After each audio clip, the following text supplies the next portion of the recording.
So I'm presenting Redwood National Park today, and this was actually created by Rachel Gambs, and it was established as a national park on October 2nd of 1968. Now that may seem like not super long ago compared to some of the parks that are established in the 1800s. It might surprise you a little, but it was actually a state park first, and then now it's like how would I say it? A cooperation between the state and the national. Well, here's where a Redwood National Park is.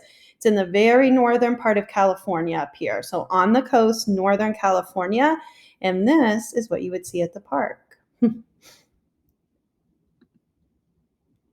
And here we go.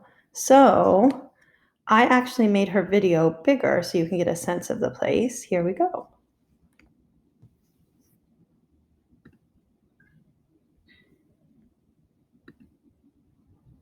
Here we go, I think. There we go.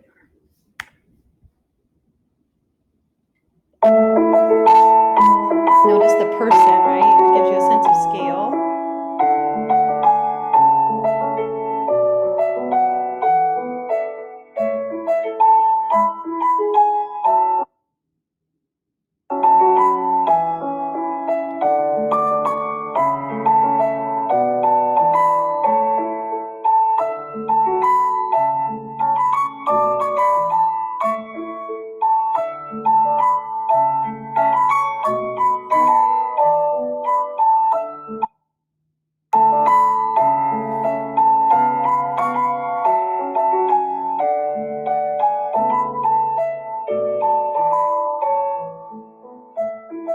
I love the way the light comes through.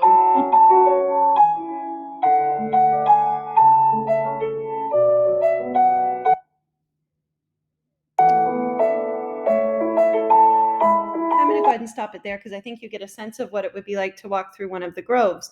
The interesting thing about Rachel's Park, Redwood, is really what dominates is the plant life, but there's definitely a landscape explanation, a geology explanation under it.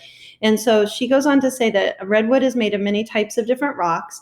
They've been sheared, which means like lifted off the ocean floor by the Cascadian subduction zone. Now, when you say here subduction zone, you probably think, oh, volcanoes. Well, those actually happen in Lassen Volcanic, which is about 50 to 100 miles inland. Now, another thing Rachel wants you to know is that this area is very prone to earthquake activity more than anywhere in the world because of the San Andreas Fault. But in terms of rocks, they have mostly sedimentary, some metamorphic rocks, sandstones, mudstones, and pebbles that have risen up from the ocean floor. Okay, now her connection to class. Her connection is tectonic plate boundaries because of the subduction zone, and she connected it to Mount Fuji. Now, when we type here at the end about her dominant force, though, we will put faulting because of the earthquake activity. Now, first attraction, whale watching. So there's a river there called the Klamath River, and there's actually a Klamath River overlook. And in the month of March, the whales are in between their migration to Mexico, and it's wonderful for whale watching. Check out that picture. So the Klamath River overlook for whale watching.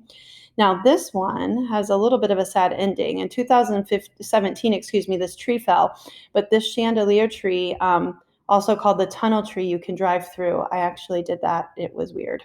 Okay, now this, though, is my favorite attraction there. Ladybirdjohnson Grove. So it's a weird name, but Ladybirdjohnson was the first lady, the wife of Lyndon B. Johnson.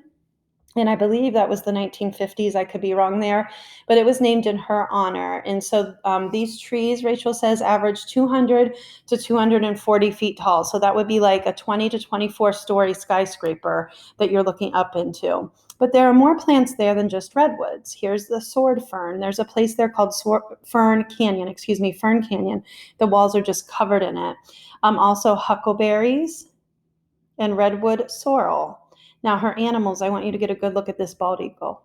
It's staring at you in anger. And then you also have Roosevelt elk.